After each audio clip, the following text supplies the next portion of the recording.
I took a janitorial job at the hospital a few months back. I was 34 and needed to support my family after losing my last job. I agreed to work graveyard shifts. It seemed okay. My evenings would still be free for my kids. The hospital was old, with dimly lit hallways and flickering fluorescent lights. It felt lonely and predictable, especially in the morgue, where I spent most of my nights. On my second night, I was mopping the floor. It was quiet except for the soft hum of machines. The room felt cold, and the smell of antiseptic hung in the air. Suddenly, I heard a creaking sound, like a door opening behind me. I turned quickly, but the room was empty. Just me and the metal tables with the covered bodies. My heart raced. Maybe it was just the building settling. I shrugged it off. As the weeks passed, things began to get weird. I'd be cleaning and feel a chill pass through me. One night, I could have sworn I saw a gurney shift slightly. My stomach dropped. I thought maybe I was too tired or imagining it. I'd shake my head and try to focus on my work. But then there were the whispers. They weren't clear, just soft sounds that echoed when I was alone. I would stop and listen, unsure if I was really hearing something. One night, while I was wiping down the counter, I saw a shadow dart in my peripheral vision. I turned, but there was nothing there. Cold sweat ran down my forehead.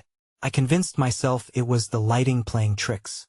Maybe I just needed more sleep, but each night brought something new. I felt watched, like something was always lurking just out of sight. Before I knew it, my routine shifted from boring to unsettling.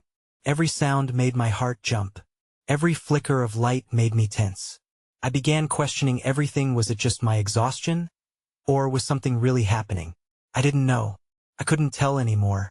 I kept thinking about the bodies on the tables. Did they ever feel like I did? Then one night, as I stood by the door, I felt a presence behind me. My breath caught in my throat. I turned slowly, hoping it was just my imagination, but it was quiet. Too quiet. I don't know why I stepped back. I felt panic rising in my chest. What was happening?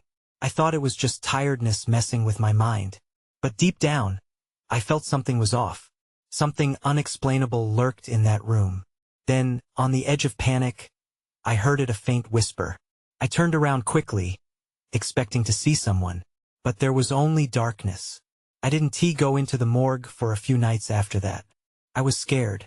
I thought about searching for a new job, but I needed the money. Every time I returned, the chill ran up my spine. I could still hear that whisper echoing in my mind, hanging in the air. I wondered if I would ever know what happened in that room. The shadows felt thick, and I knew one thing for sure: something was waiting for me in the dark. My resolve weakened, but I couldn't shake the thought of my kids. I needed to provide for them.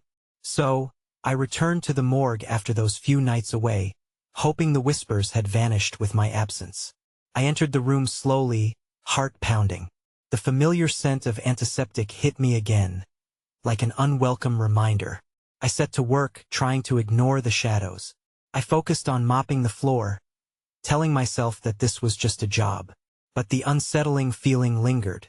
I glanced at the rows of covered bodies, wondering what stories lay within. Then it happened again. I heard the whisper, clearer this time. It echoed like a distant voice, almost familiar. I stopped mid-mop and strained to listen. The sound faded, replaced by the whir of machines. My eyes darted around the room. No one was there, but the chill returned, wrapping around me like a shroud. That's it, I said to myself. You need to get to the bottom of this. I needed answers. I couldn't work like this. I spent my break reading through old case files and found a list of the deceased patients. One of the names caught my eye. It was a woman who had died last year, the cause of death marked as unexplained. Something twisted in my gut. I felt pulled towards her case, like it held the key to everything I'd experienced. After my shift ended, I couldn't force myself to leave the hospital. I needed more information. I went to the nurse's station and struck up a conversation with a staff member who looked like they had been around for a while. Have you ever heard anything strange happening in the morgue? I asked, my voice wavering. The nurse paused, eyeing me carefully. What do you mean? Whispers, shadows, things moving, I said. barely able to meet her gaze. She frowned, then lowered her voice. There have been stories, odd occurrences tied to certain patients. Some think that not all of them really move on. I felt my heart race again. What did she mean? My stomach twisted, and I had to force myself to breathe. Do you know anything about a woman named Clara? I asked, trying to stay calm. Her expression shifted, fear flashing across her face. Don't speak her name. Some believe she still lingers. Others say she is angry. Angry? I repeated, confusion mingling with dread. The nurse just nodded and walked away, leaving me standing there in shock. I felt a chill sweep through the hallway, and I suddenly realized how late it had gotten. My shift was over, but the sense of urgency burned strong inside me. I couldn't ignore this. I had to figure out what was happening. It was clear I was entwined in something bigger than myself. I planned to dig deeper, but that night, as I left, I heard the whisper again. This time it was sharper, more insistent. Help me. I froze in my tracks. Someone or something was reaching out. The air turned heavy, and just as I turned to run back inside, the lights flickered and went out. That's when I saw a figure standing at the edge of the darkness, its features obscured. The only thing I could see was its hollow eyes, fixed on me. My heart raced as I stumbled backward. It was time to confront what I had been avoiding. I didn't know what waiting for me in that dark would mean for my future, but I knew I had to find out. I stood frozen, caught in a moment that felt like it stretched for hours. The figure didn't move, but I could sense its intensity. A part of me wanted to bolt, but another part was rooted in place, drawn in by that piercing gaze. Help me. The voice whispered again, this time sounding more desperate. I swallowed hard and took a small step forward. Clara? I called out, my voice shaky. The figure flickered slightly, then a faint glow illuminated its face. I could make out details: a long face, hollow cheeks, and hair that fell in disarray around its shoulders. It looked like it was caught between two worlds, and the anguish on its face was palpable. What do you want? I asked, my voice barely above a whisper. I felt ridiculous. Here I was, talking to a ghost, a thought that only seconds ago would have made me laugh. Yet now it felt as real as the ground beneath my feet. The figure lifted a hand, gesturing for me to come closer. I hesitated, still frightened, but curiosity urged me on.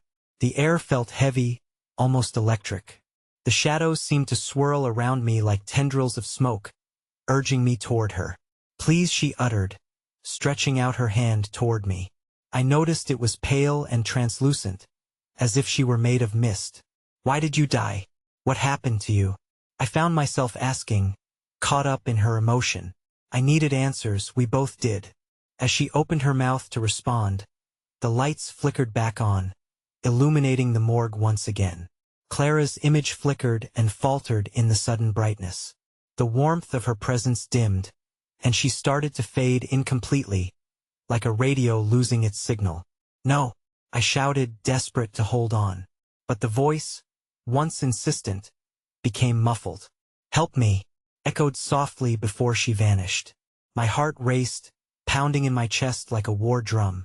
Alone in the stark, clinical area of the morgue, I felt the silence wrap around me, thick and suffocating. I turned around, looking for any sign of her, but there was nothing, just the empty tables and the lingering scent of antiseptic. I couldn't leave now, not after that encounter. I had to find out what Clara wanted, what had caused her death. The urgency pulsed inside me, a mix of fear and determination. I rushed back to the files I had looked through earlier. Maybe there was more to Clara's story than I realized. As I delved into the case notes, my breath caught in my throat. I found a photograph of her, a smiling woman in her 30s. Next to it was a brief description, but it was the last line that made my stomach sink. Last seen arguing with a man before her sudden decline. Sudden decline. That was it. I was piecing together something dark. Fear gnawed at me, but I shoved it aside. I had to dig deeper. Just as I turned to grab more records, the lights flickered again, and the temperature in the room dropped. I shivered as I sensed someone else was present. Then I heard another voice, this one low and menacing, a chill enveloping my spine. Leave it alone. I spun around, but the voice faded into the shadows. The shadows hummed with tension as I stood there, heart racing. I could still feel the air thickening around me, heavy with an unseen presence. I picked up a flashlight, my only source of comfort. Its beam cut through the darkness, revealing nothing but the cold, sterile environment of the morgue. Is someone there? I tried to sound braver than I felt. No answer. Silence swallowed my words, amplifying the creeping dread in my gut. I needed to know what Clara wanted, but now I was not alone. I felt as if I was being watched, like countless eyes stared from the corners of the room, leaving chills crawling down my back. Taking a deep breath to steady myself, I returned to the files. Maybe I had missed something. I rifled through the pages, desperately searching for clues about Clara's last argument. I came across a document that detailed her case further, revealing that the man she had argued with was not just anyone. He was a local known for violence. My pulse quickened. That was a significant detail. I needed to understand the connection. The information felt dangerous, yet it also felt critical. The urgency gnawed at me again. She hadn't just disappeared. She had been involved in something deeply troubling. The lights flickered one more time and then stabilized, but the temperature continued to drop. I shivered. With a knot forming in my stomach, I gathered more documents, hoping against hope that something here would shed light on Clara's fate. I needed to know why she was asking for help. Just as I turned another page, a loud bang reverberated in the room. My flashlight flickered and dimmed. I stumbled back, nearly dropping it. What the hell? I said aloud to break the silence, but there was no comfort in my own voice. Then everything went dark. The lights cut out completely, plunging the morgue into an impenetrable blackness. I felt the air shift, cool and heavy, as a low whisper swirled around me. Help me. Crippling fear clawed at my chest. I needed to get out. I fumbled in the dark, trying to find my way back to the door, my heartbeat echoing in the stillness. You have to leave, a sharp voice said, filled with urgency. I froze, chilled to the bone. This was the voice of the man from earlier. Who are you? I shouted into the void, but fear twisted my words, making them sound more desperate than defiant. And then I heard it, the sound of footsteps approaching, slow and deliberate. A cold sweat broke out on the back of my neck. I could see nothing, but I could feel the oppressive dread weighing down the silence. I clutched the flashlight like a lifeline, knowing I had to do something. That when I saw it. A flicker of light where the shadows coiled. A figure emerged, silhouetted against the glow, and I could barely breathe. It wasn't Clara. Get out. It hissed, and just as quickly as it appeared, the light disappeared, leaving me once again in darkness, with that chilling command echoing in my ears. Panic gripped me, and I stumbled backward, my heart racing louder than the footsteps that lingered just ahead. I had to move. The command echoed in my mind, consuming everything else. I focused on finding the door, dragging my fingers along the cool, sterile walls until I could feel the metal handle. But before I could turn it, a sudden crash shattered the silence, an explosion of sound that seemed to reverberate in the very marrow of my bones. I froze, my grip tightening on the flashlight. I couldn't tell if it was the banging of a door or something, or someone being knocked over. Clara, I called out, my voice barely a whisper. Is that you? More silence, and then I felt a rush of frigid air sweep past me. I turned to the left, the flashlight beam wavering in my trembling hand. That when I saw it, an object on the floor, illuminated just enough to make out its shape. It was a small wooden box, the kind used to keep personal belongings, bearing a name I knew all too well. Clara's name. I edged closer, setting the flashlight down to examine it. The box was covered in dust, and I could feel my pulse quickening as I reached for it. When my fingers touched the surface, a sensation jolted through me, a mix of cold fear and electric anticipation. This had been important to her. I opened it, expecting to find a token or something significant. Inside lay a collection of photographs, their edges frayed. I pulled one out, revealing Clara laughing with a group of friends. But her smile didn't reach her eyes. They bore an intensity one hadn't noticed before, as if she was hiding something. My gut twisted. Why had she kept this box? What was she hiding? The lights flickered back to life, painfully bright in contrast to the darkness I had just been in. I squinted against the sudden glare, quickly glancing around. And that S when I noticed something else, a shadow darting away. It moved too quickly. It couldn't be just my imagination. You're not safe here, the voice warned again, this time more demanding. My eyes shot to the doorway, where the shadow had vanished. I couldn't shake the feeling that I wasn't alone, that something had been lurking. My mind raced back to Clara's argument with the man known for violence. Had it led her here? Was she involved in something deeper than I realized? Before I could collect my thoughts, a sharp clang echoed from the back room of the morgue. It split through the tension like a knife, and my breath caught. This was not over. I grabbed the box and the flashlight, unsure of what I'd find. All I knew was that I had to know more. The urgency clawed at me as I moved toward the sound, heart pounding, each step heavy with fear and determination. But as I crossed into the next room, I stopped dead in my tracks. The stark chill of the air, the horrifying smell, everything screamed danger. There I spotted a figure slumped against the wall, a shrouded form muted by the dim fluorescent lights. My stomach dropped. I wasn't prepared for what I might uncover next.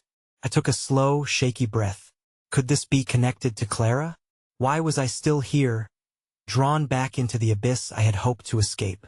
The shadows around me shifted, almost alive, whispering secrets I didn't want to hear. I stepped forward, knowing that the answers might not just be answers, they could be my undoing. I moved cautiously toward the figure on the wall, my flashlight beam trembling as it landed on what appeared to be a body. My heart raced. Could this be Clara? A chill coursed through me as I prepared for the worst. The figure was dressed in dark clothing, not Clara's usual vibrant style. I exhaled slowly, relief mingling with dread. I didn't know who this was, but I had to find out. I edged closer, forcing my feet to move. The air felt thick, almost suffocating, and the odor was overpowering. As I got nearer, I could see more details. The body was limp, unnatural. I knelt beside it, my flashlight illuminating pale skin and bruises. This person had been hurt badly. My mind raced. Who were they? What happened here? That S when I noticed the clutter around them. Broken tubes and medical equipment scattered like fallen soldiers. I scanned the area, hoping to spot something that could explain the chaos. There had to be answers, something I could connect to Clara's disappearance. Then I noticed a small, folded paper tucked in the pocket of the unconscious figure. With heart in throat, I reached over to grab it. As I did, the figure stirred. My breath seized. Was this person alive? Or worse, was this a trap? Help me. A hoarse whisper came from the stranger. My instincts screamed at me to flee. But something in the desperation of that voice held me in place. Who did this to you? I asked, my voice trembling despite myself. Not here, they'll come back, the person croaked, their eyes barely open. Panic flared in me again. I needed to get out. The implications of their words rattled in my mind. Whoever had done this might still be around. Listen, I need to call for help, I said. But I hesitated. What if it was too late? What if whoever was responsible could see us? But that didn't mean I could just leave them. I wasn't sure if I could trust them, but I couldn't abandon someone in pain. Don't, they gasped, seeming to sense my waning courage. You don't understand, they're coming. You have to hide. My heart pounded painfully in my chest. The urgency in their voice sent adrenaline surging through me. I glanced back towards the doorway, scanning for any signs of movement. Nothing yet, but the silence felt loaded, as if it were just a moment before something broke loose. Where? I asked, scanning the dim room for a place to hide. Under the table, they whispered urgently, gesturing feebly to a metal table against the wall. Time felt like it was running out. I darted toward it, squeezing beneath just as I heard footsteps echoing in the hallway outside. My breath was shallow, and I could barely hear them over the pounding of my heart. Quick glances told me the figure was still alive. But what would happen next? As I lay there, trapped in darkness and dread, the door swung open. Footsteps shuffled in, heavy and deliberate. A shadow crossed the threshold, looming ominously. I held my breath, praying they wouldn't check beneath the table. Then I heard a voice rise above the silence, cold and demanding. Where is she? I held my breath. Who were they looking for? That was the question that burned in my mind as I clung to the cold metal around me, terrified of what would happen next. The figure in the doorway loomed larger, the silhouette obscured by the faint light from the hallway. My heart thundered painfully against my ribs. I couldn't make out their features, but the tension in the air was thick enough to cut. They were searching. Check the other room. The voice commanded. It was gruff, low, filled with authority. I almost gasped, the sound threatening to spill out. I curled tighter beneath the table, heart racing, every instinct screaming for me to stay quiet. The footsteps retreated for a moment, and I heard a muffled exchange outside the door. Just a second later, someone else joined the first figure. There were now two of them. I felt my stomach drop. Why were they here? What were they after? Keep an eye out. We can't let her get away, the second voice said, more anxious. A woman. Fear crept in, now accompanied by nausea. They were looking for someone. But who? And why did it sound like I wasn't the only one in danger here? The first figure stepped into the room, and I felt my breath hitch again. I squeezed my eyes shut, focusing on the cold metal beneath me, trying not to think about what would happen if they spotted me. My mind raced back to the stranger on the floor. Were they here for them too? My heart sank at the thought. Did you hear that? The woman asked suddenly. I held my breath, wishing I could disappear into the very shadows that surrounded me. Silence blanketed the room, heavy and charged. I felt like I was running out of air, and I didn't dare move. Check the table, the man said finally. If she's here, she's not going far. Panic surged through me. They were coming closer. I wanted to scream, to shout for help, but that could put both me and the injured figure in the line of fire. I had to stay silent.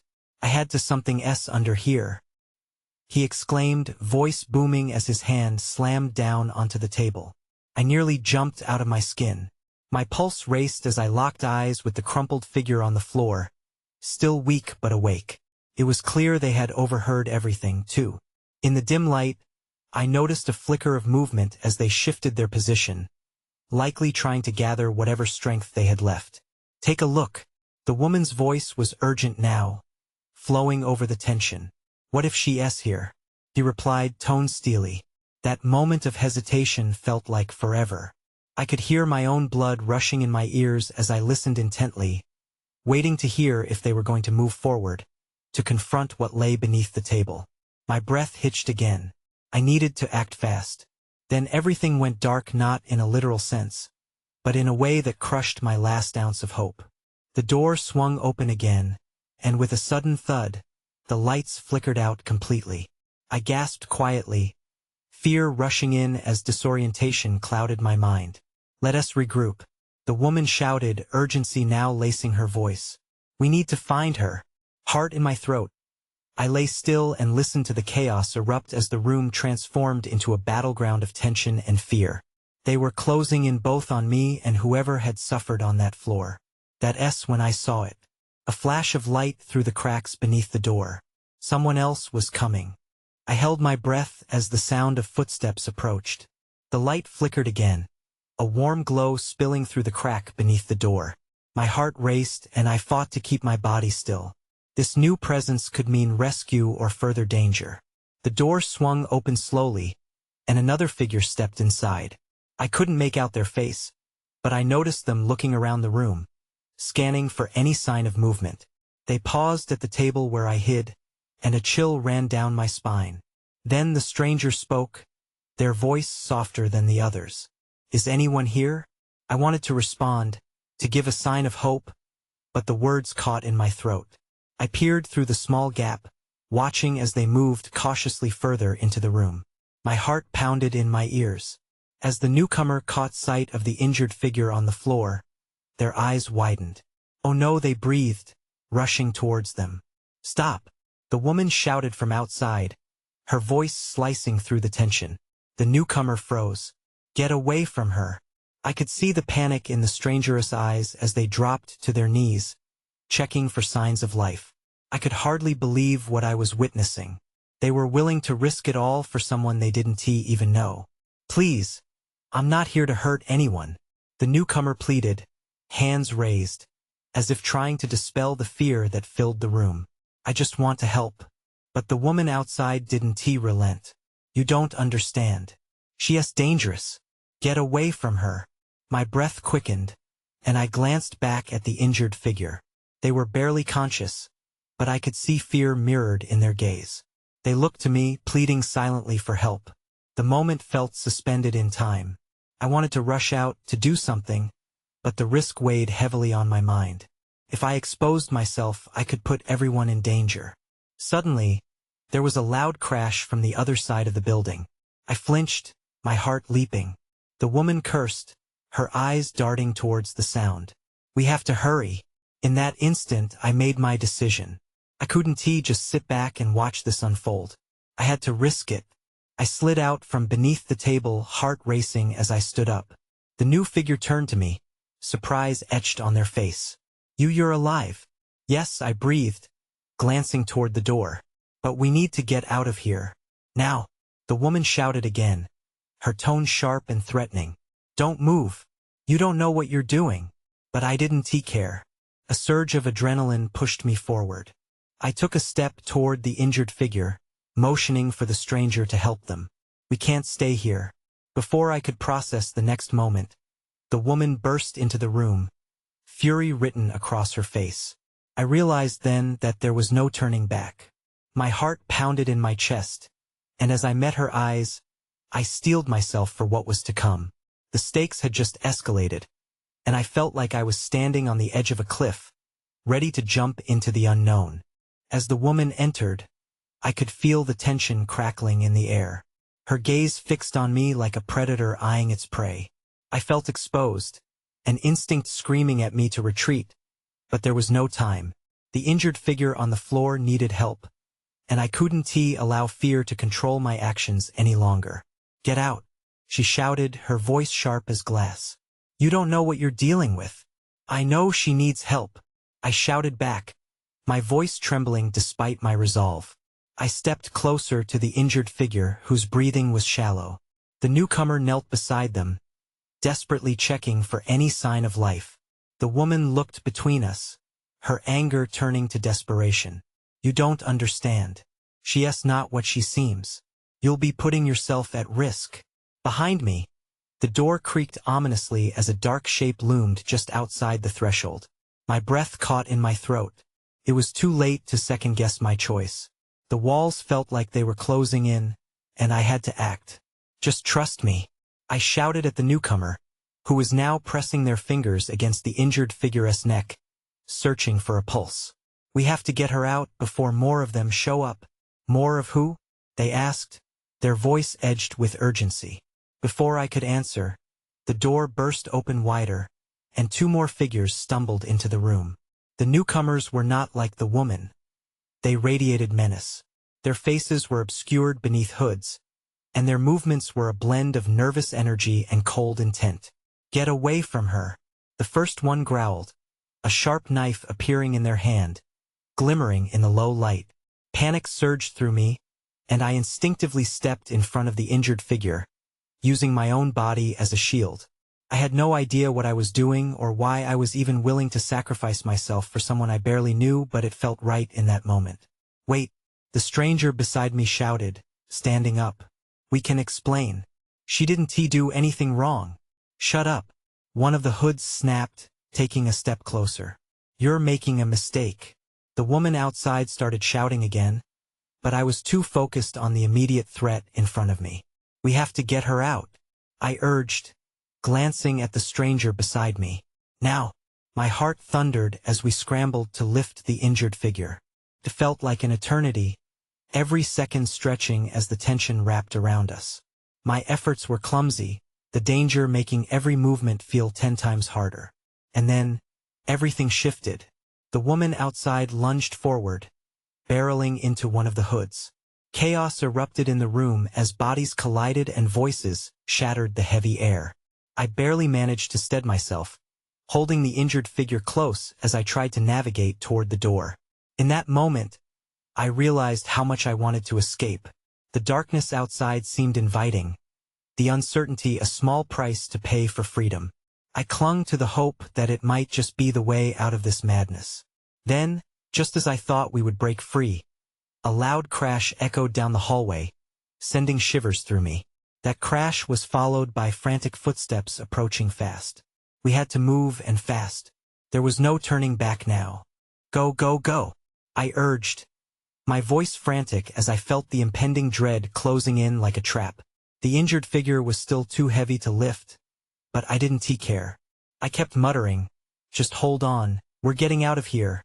I turned my attention to the door, adrenaline sharpening my focus. The clash behind us was fierce. The woman was now locked in a struggle with one of the hooded figures, and it sounded like a battle of life and death. I couldn't let that distract me. With a slow, shaky breath, I readied myself to break free. We needed to exit the morgue before those damn shadows tightened their grip. Suddenly, the woman wrestled herself free, momentarily knocking one of the hooded figures to the ground. Run, she shouted. But her warning was underscored by a loud thud as another figure entered from behind her. I felt my stomach drop. There was nowhere to run now. Help, I yelled, partly out of desperation, partly hoping against hope that help had truly arrived. We were backed into a corner, the weight of the night resting heavy on my shoulders. The moment felt surreal. We were in a room full of death, fighting for life. The newcomer, my only glimmer of hope, sprinted towards us, muscles taut with determination. Grab her. We have to go. Their words were a lifeline, an echo of what I believed could be our only chance for escape. The stranger and I lifted the injured figure together, adrenaline coursing through me even as panic clawed at my chest. The commotion behind us intensified as the woman wrestled with the remaining hooded figure, her movements fierce and desperate. Get out of here, she screamed again, this time the authority behind her voice spurring us on. With one final push, we dragged the injured figure toward the door, feeling the shadows encroach behind us. I glanced back, catching a glimpse of the chaos, a tangle of limbs, anger erupting against desperation. But we didn't have time. We barreled through the doorway into the unwelcoming hallway. I had no idea where we were headed, my instincts driving me further toward escape. Follow me, I yelled, leading the way into the dim light that flickered overhead, the faint glow guiding us through the maze of sterile corridors. Every step echoed loudly in our rush.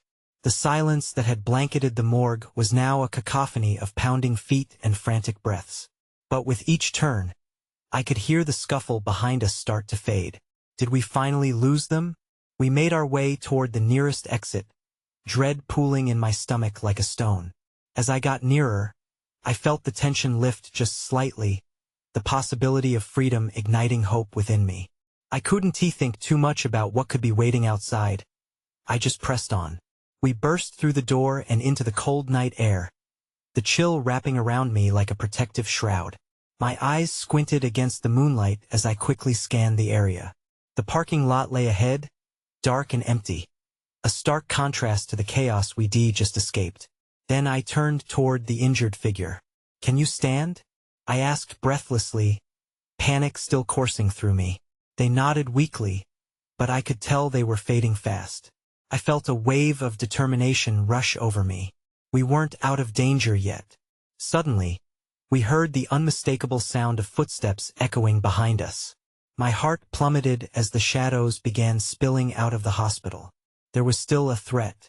I caught the glance of the stranger with me, and together we began sprinting towards my car, parked a distance away. As we ran, the footsteps echoed louder, gaining ground. Don't look back, I shouted, fully aware of the horror that was still unfolding. I wanted to believe this wasn't a fight I would lose. My breath came in ragged gasps, and I could feel the adrenaline fueling my movements, pushing my limits. But there was an urgency that made every second count, an unrelenting fear that kept me on my toes. Finally reaching my car, I fumbled with the keys.